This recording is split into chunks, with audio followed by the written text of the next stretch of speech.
And I thought, okay, this is great because I belong to the community by and large. I understand the sensibilities of being part of a Muslim community who was raised in the West, but also Muslims. I live in Turkey, so how can we find a way of making Ottoman history or Islamic history relatable to encourage Muslims to do that? They gave me the space to do that. I'm appreciative of that.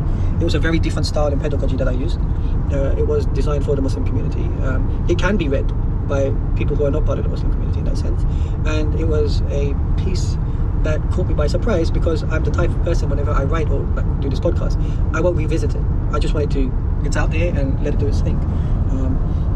And I got a lot of positive feedback by Muslim academics, by young Muslims who found me on social media and got hold of me, and Muslim academics themselves by saying thanks for doing this, and somebody bit the bullet. And in that sense, I'm appreciative of Yaqeen for giving me that platform, and then I'm appreciative of Yaqeen of actually allowing me to write in the way I wanted to write for a Muslim audience within a particular Islamic epistemological framework, and trying to fit Ottoman history within that, and the possibility of experimenting intellectually, whether that's possible.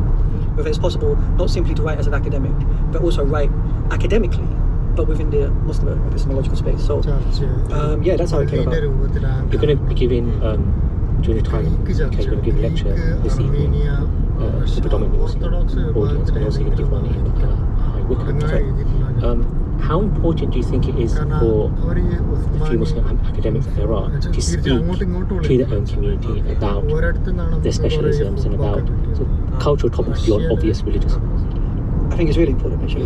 When I came here, I came to London to just visit my folks, and I was quite hesitant to doing the circuit because I don't have time to spend with my family, and yet I can see that there is a desire, there's a need, and there's a need for new faces first. So young Muslims are looking for new faces, new voices. They're looking for new ideas.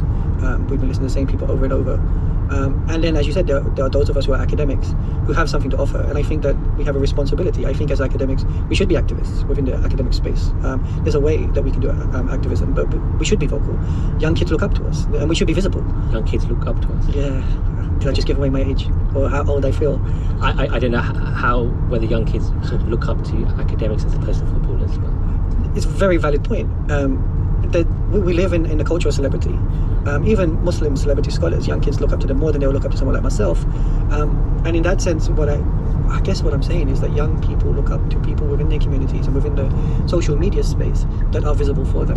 And academics, by and large, can be quite invisible. And I don't know if that's fair. And that charge was put in my direction by young students.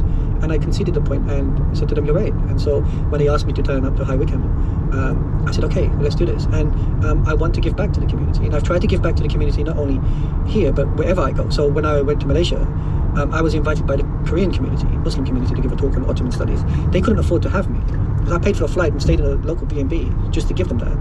And I think in some sense, the world is a very small place, in some sense a very big place. And those of us that have a level of agency, I have a British passport, I have the capacity to travel. I was fortunate enough to get an education in the United Kingdom. I think that's given me a lot of power to some degree that other Muslims around the world cannot exercise.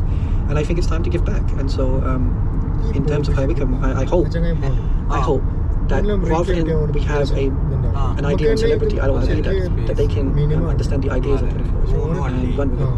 I'm interested, I think some of my listeners are interested in how you ended up teaching in Turkey, and I'm interested in knowing about this journey from doing, because your first degree is in computing, That's right. And then you did your master's at SOAS in their Middle Eastern Studies, and then also you did your PhD there, which you finished in 2017.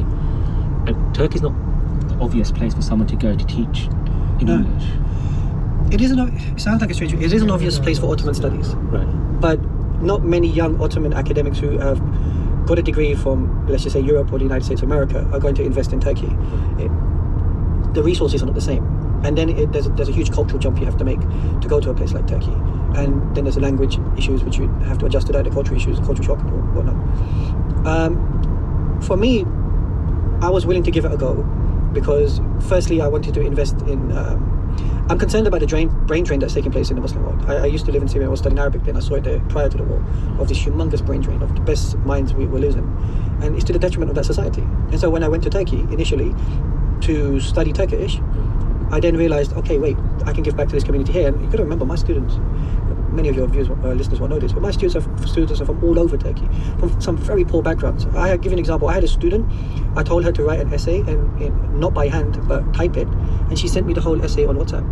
And I said, what's this? And she goes, well, I don't have a laptop. Now, that's not the case for everybody, but that is a case.